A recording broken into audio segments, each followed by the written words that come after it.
presidential hopeful makes a campaign trip to South Dakota looking for support next on KDLT News. And now, 5 News at 10. Your news tonight with Sherry Kurtz and Ben Boyett. Good evening again, and thanks for joining us. The death toll tonight in the continuing search through rubble of what used to be the Oklahoma City Federal Office Building is now at 52. The search was slow going today and stalled for a time for reinforcement of the wreckage of the 9-story structure. The FBI today released sketches of 2 men wanted for questioning. The 2 reportedly rented a truck that possibly carried a half-ton of explosives that blew up the building yesterday morning. The FBI says it has many good leads with good substance, but no arrests yet. Tonight, a 3rd man wanted for questioning returned to Washington aboard a British Airways jet. He was detained in London while en route to Rome. And tonight also, 3 police officers were shot in Haddon Heights, New Jersey. At least 1, possibly all 3, died during a confrontation with a suspected child abuser. The 2 police officers and a prosecutor's investigator was shot allegedly by a man barricaded inside a house. The shooting happened as the officers tried to search the suspect's home for weapons. The police earlier received a report that a 3-year-old living in the house was sexually abused. The bombing of that federal building in Oklahoma City forced federal officials around the country to reevaluate security measures. Those extra steps are even in place in South Dakota's federal courthouses. Cammie Melton tonight talks with people at the federal courthouse in Sioux Falls about the changes. It was a blast like no other this country has ever seen. An estimated 2,000-pound high-powered explosive blew a 30-foot crater in the ground and turned part of this federal office building into a heap of debris and concrete tomb. And this isn't in New York or D.C., but central USA. It makes you realize that if these things can happen in a fairly small city such as Oklahoma City, certainly it could happen anywhere else.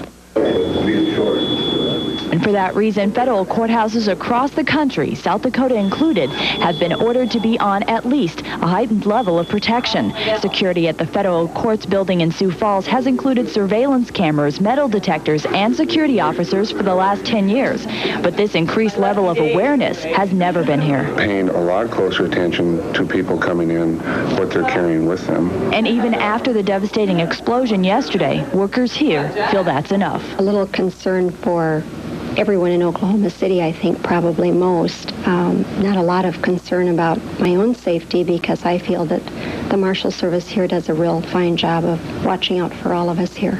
We feel safe out here and we don't think it can happen to us, but it has gotten a lot closer than we ever thought it would. So people are a little leery today, and rightfully so. Oh, absolutely. I'm sure there are. Even my daughter was concerned, and I can understand why. And like in Oklahoma City, U.S. Marshal officials here say there's nothing they could do to prevent a similar explosion in the future. And that's because the bomb that exploded in Oklahoma City was inside a car parked in a public parking spot right in front of the federal offices building. So all federal workers can do now is join the rest of the country in waiting for answers to this senseless destruction as 2 more search and rescue crews move in to continue the search for bodies that could take up to 6 days. Right there. In Sioux Falls, Cammie Melton, KDLT News. One of the so far top contenders for the Republican nomination for president, Texas Senator Phil Gramm, told us today he expects to win the South Dakota primary next year. Gramm, who says a spark, and that spark is what leads to the lightning channel that forms at the base of the cloud and then extends down to the ground. So relatively simple. If you can get a positive charge in the upper part of the cloud, negative in the bottom, and you can form lightning. That does often occur. And if you are in the way of lightning, if you're indoors, you should always avoid telephones, all electrical appliances. Don't shower during a storm. Anytime you're messing with water during lightning, you are prone to being struck. Stay away from all windows, and of course, if you're outdoors, don't be near the tallest object. That's been known for many years that you don't want to be near trees, anything metal at all, because it certainly can get struck by lightning. And don't play with any type of softball equipment like metal bats, and also, of course, those golf clubs are the most susceptible. Many people get struck every year on golf courses. Don't go near water, and please, always try to avoid lightning, avoid going outside if there's any way possible when there is a lightning storm. On the satellite vantage point, we have clouds that are sticking around, even Chamberlain, Fort Thompson, and out farther west. Tri-County Electric says its damages will be about $500,000. Oahe Electric tabs the loss at $400,000. For many residents of central South Dakota, it may be several more days before power is back on. Another day and more floodwaters rising across the Sioux Empire. The places coping with the inundation are too numerous to count, and it's beginning to look like the days that began that disastrous series of floods in the spring and summer of 1993. Ted Koppy visited Brookings County today to see how additional rain is sparking a whole new round of flood worries. Under normal conditions, you can barely see the Big Sioux River from this hill south of Brookings. Today, water is about all you see. Most streams, lakes, and rivers in Brookings County were expected to crest sometime last night, but then today it started raining again, virtually non-stop. And for many, flooding here has become more than a typical springtime nuisance. Okay, you've got an emergency. Take care of it. Jack Otta owns a farm near Sinai. One look at his yard tells the story. He can't get to most of his buildings anymore. They've been swallowed up by Lake Sinai, which normally spans about 640 acres. Today, the lake has swollen to 3 times that size, and Jack's farm is going under. Otta says Lake Sinai has actually been rising for the last 10 or 15 years. In 1993, the farm flooded so badly that he and his family moved out. But this spring, says Jack, is the fastest he's seen the water encroach on his house. I use it as an office, my farm, and do some research plots. So I think this is about the last week, though. I think everything's going to go. I think the basement will fill up after this, and it just isn't going to be livable anymore, I don't think. Just down the road, indifferent floodwaters threaten to make the town of Sinai less livable.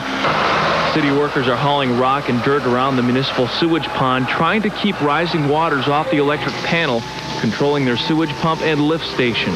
If it goes under, sewage will back up into homes here. Even driving in Brookings County has become difficult.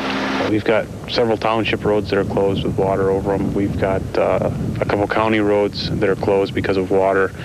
We have several that have water on them, but we do keep them open for minimal travel. And if the rain continues, minimal travel, even on major highways like US 14, won't be possible until the weather dries out. In Brookings County, Ted Koppy, KDLT News. It hasn't taken Mother Nature too long to put the 1994 Federal Crop Insurance Reform Act to its first test. Widespread flooding throughout most of the Farm Belt in 1993 prompted Congress to do away with disaster payments, leaving instead beefed up crop insurance and deficiency programs. The deadline for farmers to qualify for this year's farm program is 1 week from tomorrow. If producers haven't purchased private or federal crop insurance by that time, they will not qualify. An estimated 1,500 rain-soaked farmers in Minnehaha County are expected to be in this year's program, but they won't be looking at the kind of help they received following the disaster of '93. Most of that year's crop was in the field and growing when it was washed away. The inability to put the planter in the fields this season makes next Friday's farm program deadline all the more important. There is provisions if they don't get anything planted. There is a couple options. They can go, if they're signed up in the program, they can go the 092 program and receive their deficiency payment, which is not a lot of money, but they can get deficiency payment on that 092. And there would also be a small federal crop insurance payment. But you're talking not a lot of money. Bare essentials probably by participating in both the minimum federal crop and the 092. Producers who meet next Friday's deadline will have until June 30th to change their mind and cancel out of the program. And we're all hoping them out on his direct examination rather than leave Dennis